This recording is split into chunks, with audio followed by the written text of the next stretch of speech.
Bonsoir. This is Dyra on day two on Where the Hell is Dyra? I'm still in Paris, France, having a great time. Today, I went on a tour, and I just want to say bonjour to you. It's currently a little bit after 8:30 p.m. in France, and I'm sure it's in the morning time there in the United States yesterday for me. Today I went on a tour. It was a long tour, but it was well worth it. It was the Black Paris Tour. It was created by Ricky Stevenson, who is an Oakland native in the United States. Um, I rate this E for everybody. It was a tour that everybody should actually see or go on. It's just not for Black people. It's for everybody. If you're interested in France, because you get to see all of France, a lot of things in France, and how things came into play, and how people that we know influence France. I'm not going to tell you everything, but I do want to tell you some of the different things that it was so much information that just kind of stuck in my mind just right off the top. First of all, of course, African people worship the moon goddess Isis, Isis and Horus, the Black Madonna, which is here, and there are like 5 or 6 statues all around France. You'll be able in Paris that you would be able to see. Of course, the names of Isis and Horus have changed over the many years due to Christianity, but this was a person and that African people worship. Just wanted to bring that out. Also, I personally didn't know that the banjo was an actual instrument from Africa. So, I mean, that was pretty interesting for me. The banjo, the toothbrush, and the toothpaste was invented by African people. I know of other things that was invented, but that was pretty awesome. Thank you. I'm sure other people thank you. Um, wow. Let's talk about the buildings here in Paris, France. They're they were pretty much influenced by the craftsmanship or the work that was done in Egypt during the 1800s, where African people created the tombs and stuff. There was a man in the 1800s by the name of Eugene Haussmann who mandated that all of the buildings that were actually made in wood that was deteriorating and rotting be changed over to limestone. And so all of the buildings was created in limestone. In addition, he was very impressed by the wrought iron design, how they were designed. And so a lot of the Africans from Egypt was brought over who were artisans, craftsmen, to design a lot of the wrought iron in Paris, France. And some in particular had designs that symbolizes certain sayings. One in particular, there was designed, it's almost like a heart shape, but like an S, that basically says, or it communicates to people, African people, that in order for you to know where you're going, you must know where you come from. And so I'm sure we've heard that a lot and said that a lot, but this was communicated in the wrought iron in Paris, France, and it's rampant all throughout this place over here.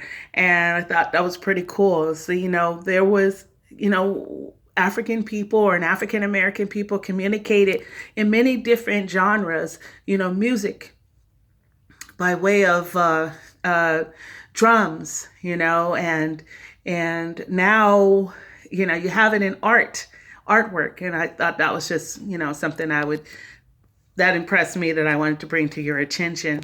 There were many leaders in the war who were not only great leaders, but uh, they were great musicians.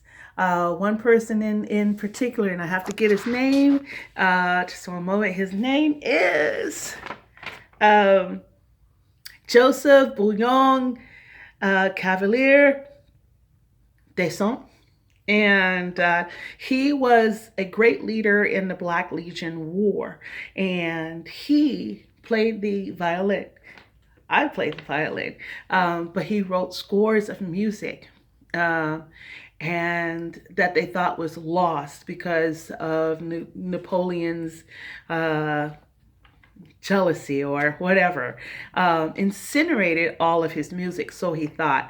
And luckily for people having to renovate a place in 1996, there was a treasure chest of music that was found, and now you can hear it, and it's being played today by certain orchestras and symphonies. Pretty awesome. Um, he was also a mentor to, and I want to say the Dumas, the trio of Dumas. And we know them and they influence all of us because one in particular was Thomas Alexander Dumas. He was the leader in the French Revolution. But he was also a writer, and he wrote many different books. One in particular, and we all know All for One and One for All. Who was that? That was the Three Musketeers, which I learned there was four, which I think I already knew, but four Musketeers. But that was the Three Musketeers, and that was written by an African man. I'm sure a lot of you know about that, but he was also a great leader in the war. And he's done some other incredible things. So a lot of these things you guys can look up. There, he had a son, of course, Alexander Dumas Fils, I believe. He was a playwright. He wrote many plays. Very proud to be Black, and he presented that by the way he dressed and his crown, of course, the hair. Also, another great person was Selma Burke, who was a sculptor. And the reason why I'm bringing her up is because she sculpted FDR. And the sculpture or the design of the sculpture is what we use and see every day. It's on the dime. How about that? That was pretty awesome to learn about.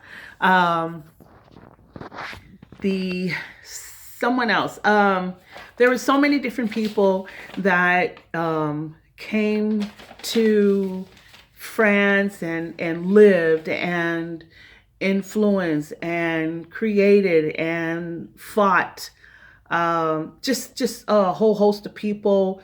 Marcus Garvey, Martin Luther King, Malcolm X, Booker T. Washington, W.E. Du Bois, Alvin Ailey, Herbie Hancock, Nat King Cole, Miles Davis, Paul Robeson. Those are just so many. It was well over 100 people that have come over here and done some amazing things to help shape France to what it is today.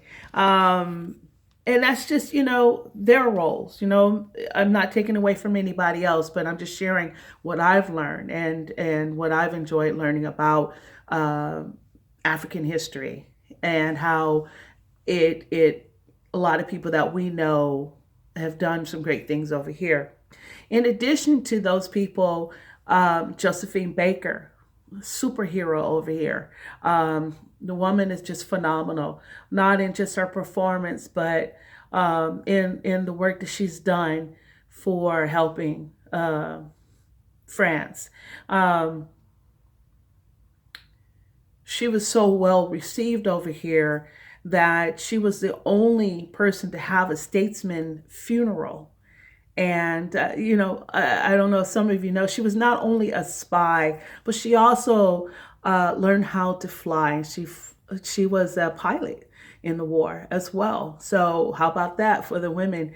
Just weren't nurses or, doctors or whatever. I mean, we've had a role in the war as well.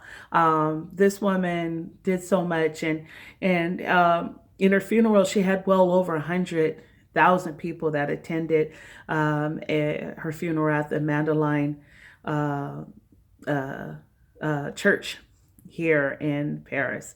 Um, that's just a touch of the information that I received. Is so much, and this particular tour, it was 8 hours, but my goodness, really just I was just on edge with receiving more information. I mean, it's so much that it's you had to write some of it down, but it's a well worth a tour, and it doesn't take it away from any other tours out here. I'm sure they're well worth it, but for me, this particular tour, I spent my money very, very well.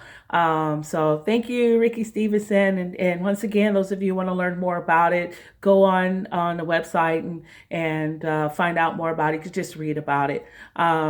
It was fun. It was fun walking around France, Paris. It was fun. I've learned a lot about Napoleon. Although I knew some, but just kind of validated some of the things. Uh, just a lot about history and how France became what it is today. We all still need work everywhere, and I think Josephine was one of those type of people that was trying to show us by the way she lived her life. I mean, she adopted 11 children from all around the different world and raised them together just to show how, hatred is not something that is just in us, it's something that is taught to us. So, I think, as I said earlier, I said if we take hate out of the equation, the emotion of hate, the word hate, and just take hate away from us, and jealousy away, and the emotion that comes with jealousy away, and just banish it, we would be so far advanced than we are today. And the world would be a whole different place. There should not be division because of what color your skin is, what culture you come from, how much money you have. We all should be equal in many aspects. But that's just me talking. But today was a great day. I really enjoyed my day, and I look forward to telling you about day 3. And stay tuned. Bye. Au revoir.